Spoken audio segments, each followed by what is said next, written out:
Alors voici le jeu Cartomantique, donc jeu divinatoire de 32 cartes. C'est un jeu qui se désigne principalement aux personnes qui étudient les cartes, et donc les novices, mais qui peuvent également, enfin ces cartes peuvent également se destiner à des cartomanciens affirmés qui souhaitent vérifier leurs acquis. Je vais vous expliquer pourquoi en fait. Donc là on a une petite carte de présentation avec un petit texte qui explique effectivement que ce jeu simplifie amplement la consultation en libérant les facultés d'intuition du consultant. Parce qu'en fait, il y a pas mal d'écriture sur les cartes. Donc là, on a la représentation de la carte avec la signification de la carte. Et ici, on a, si jamais il y a un trèfle sur son côté gauche lors du tirage, il faudra penser à un obstacle à surmonter. Ou alors, si c'est sur le côté droit du 7 de cœur, ce sera plutôt abondance.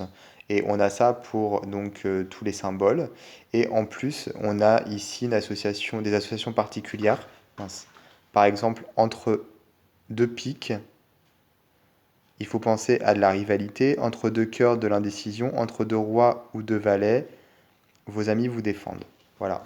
Et donc pour toutes les cartes, on a ce système finalement d'écriture qui permet rapidement de comprendre la signification et surtout d'interpréter en fonction de la position des cartes dans le tirage.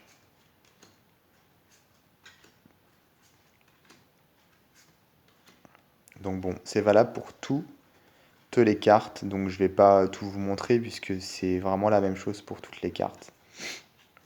Et le petit livret, donc c'est édité par Grimaud. Et le petit livret, il est plutôt bien fait, parce que bon, on a des textes d'introduction, voilà, où il explique la cartomancie, etc., l'aperçu historique, mais bon, c'est toujours intéressant.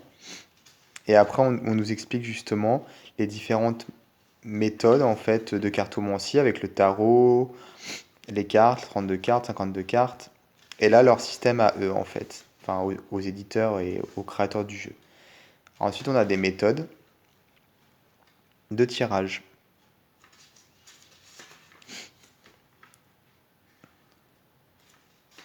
avec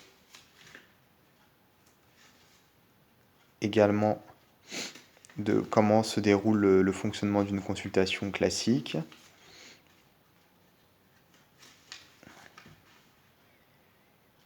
Et ensuite, on a des méthodes qui s'appellent les réussites. Donc voilà. Donc ça a été édité en 1974. Et il existe également un jeu similaire, mais qui se destine au tarot, qui s'appelle Taromantique. Et c'est à peu près le même mode de fonctionnement que ce jeu-ci.